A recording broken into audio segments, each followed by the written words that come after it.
कार्यक्रम वेद पाठशाला में मैं आपका हार्दिक स्वागत करती हूँ। प्रिय श्रोता, परमेश्वर का वचन जीवित, पवित्र एवं सामर्थी है। आशा है कि आज के वचन से आपको आत्मिक लाभ होगा। तो लीजिए प्रस्तुत है ये संदेश। प्रिय श्रोता मित्र, आज के वेद पाठशाला कार्यक्रम में हम आपका हार्दिक स्वागत करते हैं। जैसे कि हमने पहले आपको बताया कि इस सर्वेक्षण में हम पवित्र शास्त्र के 66 पुस्तकों का अध्ययन अर्थात उत्पत्ति से लेकर प्रकाशित वाक्य तक परमेश्वर के वचन का सर्वेक्षण करेंगे। इस सर्वेक्षण में हम उत्पत्ति के मात्र 4थे अध्याय तक पहुंच चुके हैं। पिछले अध्ययन के अंत में मैंने आपसे कहा था कि आप कैन व हाबिल के इस 4थे अध्याय को अवश्य पढ़ें और कुछ ऐसी बातों को सीखें जिससे आपको या दूसरों को जो क्रोधित हैं, जो निराशाओं में हैं, उनके लिए यह लाभप्रद हो सके। प्रभु के एक दास कहते हैं, पाप हमेशा जुड़वे होते हैं। मैं सोचता हूं कि चिकित्सक आपको बताएंगे कि ये दो पाप, क्रोध व उदास, एक साथ या जुड़वे होकर आते हैं। जो मनुष्य क्रोधित होते हैं वे अक्सर निराशाओं में होते हैं। कैन बहुत क्रोधित था और वह बहुत निराश भी था। और कहानी बताती है कि जब वे मैदान में थे तब कैन ने अपने भाई हाबिल पर चढ़कर उसे घात किया, अर्थात उसने हाबिल की हत्या कर दी। और परमेश्वर वहां उपस्थित होकर उसी तरह का प्रश्न पूछे जिस तरह उसने उत्पत्ति के 3 अध्याय में आदम और हवा से पूछा था। परमेश्वर ने कैन से पूछा, तू क्यों क्रोधित है और तेरे मुंह पर उदासी क्यों छा गई है? तेरा भाई हाबिल कहाँ है? तूने यह क्या किया है? पद 7 में बताया गया है कि यदि तू भला करे तो क्या तेरी भेंट ग्रहण न की जाएगी? और यदि तू भला न करे तो पाप द्वार पर छिपा रहता है और उसकी लालसा तेरी ओर होगी और तू उस पर प्रभुता करेगा। श्रोता, यहाँ पर यह कहानी हमें क्या बताती है? मैं विश्वास करता हूँ कि यह हमें एक सक्रिय संदेश दे रही है कि क्या आप क्रोधित हैं? क्या आप निराशाओं में हैं? जब आप क्रोधित होते हैं तो क्या आप निराश भी होते हैं? मित्र, यह बहुत ही अच्छा प्रश्न है कि आप पूछें कि आप क्यों क्रोधित होते हैं। क्रोधित होने का कारण क्या है? तब आप उसके सच्चाई को जान सकते हैं। एक बार एक स्त्री अपनी समस्याओं को एक सभा में बता रही थी।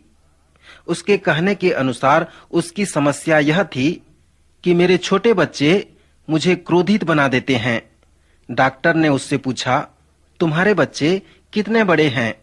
उसने कहा, एक 3 वर्ष का है और दूसरा 5 वर्ष का है। डॉक्टर ने उस स्त्री से कहा, यह बहुत ही भयंकर जिम्मेदारी उन छोटे बच्चों के ऊपर है। स्त्री ने कहा, कौन सी जिम्मेदारी?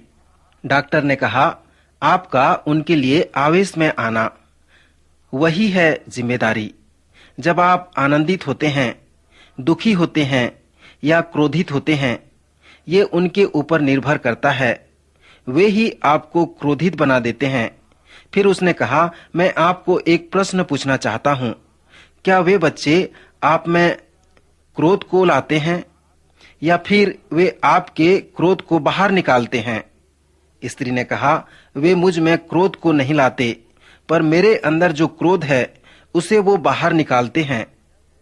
यहाँ सच्चाई यह है कि वो स्त्री अपने पति से क्रोधित रहती थी, पर उनके ऊपर क्रोध प्रकट नहीं कर सकती थी, इसलिए उस क्रोध को अपने बच्चों के ऊपर वो उतारती थी।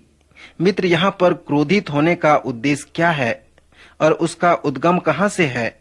मैं विश्वास करता हूँ कि परमेश्वर कैन और हमारी सहायता करने के लिए और हमें अपने प्रश्न का उत्तर पाने के लिए यह प्रश्न पूछता है। क्रोध हमारे विरोधी होने का जड़ है। परमेश्वर ने कैन से कहा, तेरा भाई कहाँ है? मित्र, थोड़ा ध्यान दें। उत्पत्ति के 3 अध्याय में भी जो प्रश्न पूछा गया वो था, तू कहाँ है? और 4थे अध्याय में परमेश्वर पिता इसी तरह का प्रश्न पूछ रहे हैं कि तेरा भाई कहाँ है? मैं विश्वास करता हूँ कि परमेश्वर पिता यहाँ पर कैन को यह स्मरण दिलाना चाहते थे कि तेरे भाई में किसी प्रकार की गलती नहीं थी। हाबिल बिल्कुल सही व अच्छा व्यक्ति था। फिर तेरा भाई हाबिल कहाँ है? क्यों तू उससे क्रोधित हुआ है और क्यों तूने उसकी हत्या कर दी है? कैन, तूने यह क्या कर डाला है? श्रोता, मैं यहाँ पर सोचता हूँ कि पद 7 इस अध्याय की कुंजी है, क्योंकि यह पद विरोध की समस्या का समाधान है। अर्थात कि यदि तू भला करे तो तेरी भेंट ग्रहण की जाएगी और परमेश्वर तुझे ग्रहण करेगा और तू अपने आप में ग्रहण योग्य होगा और तू किसी की हत्या नहीं करेगा।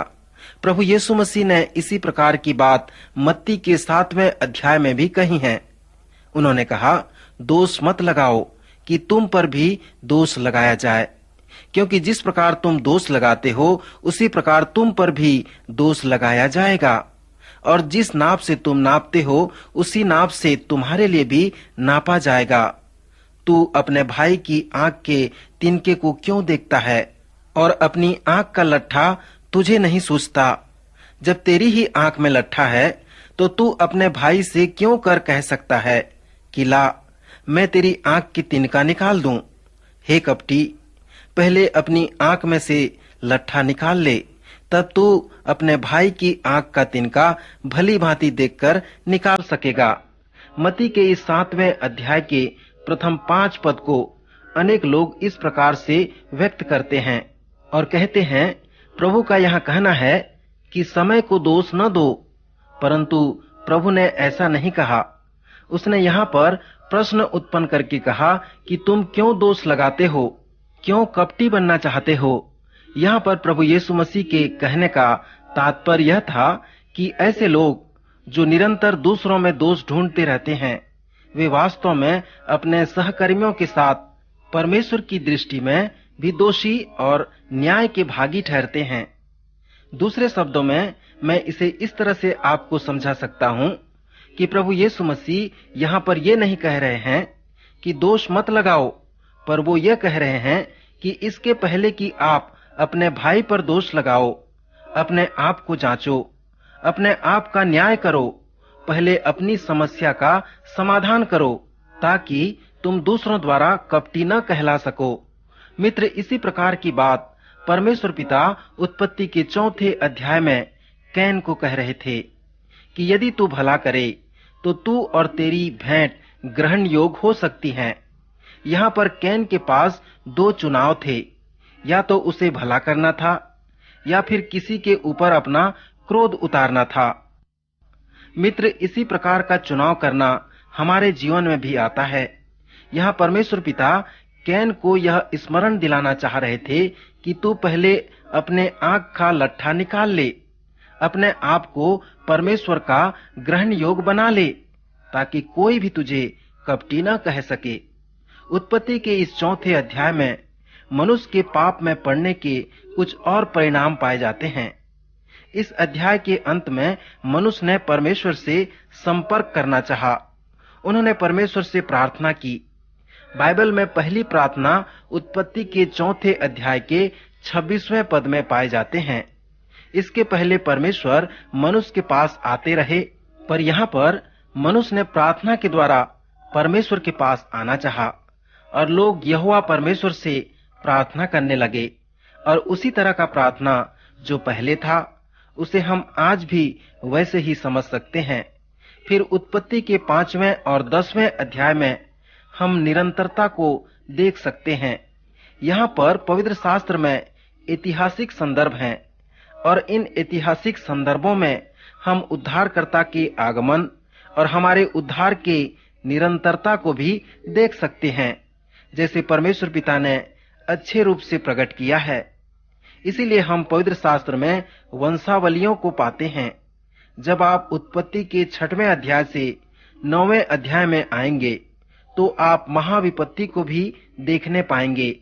यहाँ पर आप मनुष्य और परमेश्वर के स्वभाव के विषय सीख सकते हैं। मनुष्य के पतन के कारण उसका स्वभाव भ्रष्ट और दूषित हो गया। मनुष्य अनैतिक, चरित्रहीन और शरीर की अभिलाषाओं को पूरा करने वाला बन गया और इस तरह से संपूर्ण पृथ्वी में मनुष्य का स्वभाव भ्रष्ट हो गया। और मित्र, मनुष्य के स्वभाव में हम इन बातों को देख सकते हैं। उत्पत्ति के 6वें अध्याय से 9वें अध्याय में हम जल प्रलय से परमेश्वर के स्वभाव को भी सीख सकते हैं। श्रोता, यहाँ पर आप अपने आप से प्रश्न पूछें कि क्या परमेश्वर व्यक्तिगत है? क्या वह कुछ अनुभव करता है?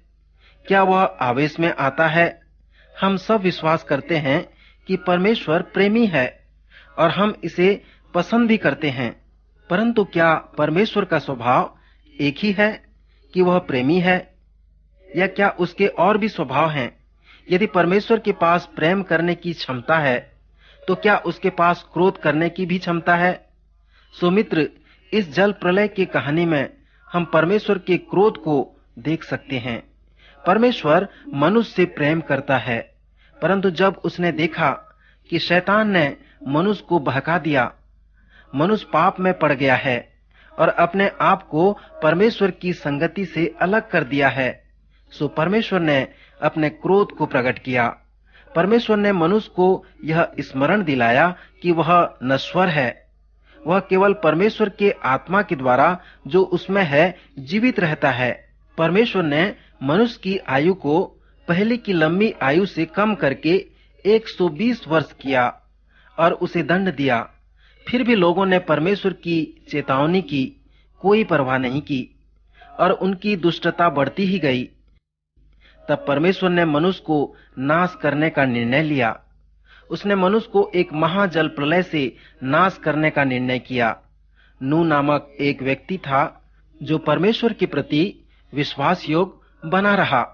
परमेश्वर ने नूह और उसके परिवार की रक्षा करने के साथ साथ प्रत्येक पशु के जोड़ों की भी रक्षा की और इस प्रकार मनुष्य और पशुओं के मध्य संतुलन बना रहा। परमेश्वर ने इन सबों को एक बड़े जहाज में रखकर उसका दरवाजा बंद कर दिया और 40 दिन की निरंतर मूसलाधार वर्षा से जितनों के नथनों में जीवन का श्वास था, सब मर मिटे। सुमित्र, इस तरह से परमेश्वर ने अपने क्रोध को प्रकट किया, जिसे हम उत्पत्ति के 6वें अध्याय से 9वें अध्याय के मध्य देख सकते हैं। सुमित्र, आज हम यहीं पर रुकना चाहेंगे क्योंकि हमारा समय समाप्त हो रहा है। कृपया अगले कार्यक्रम में अवश्य उपस्थित हों। प्रभु आपको आशीष दे।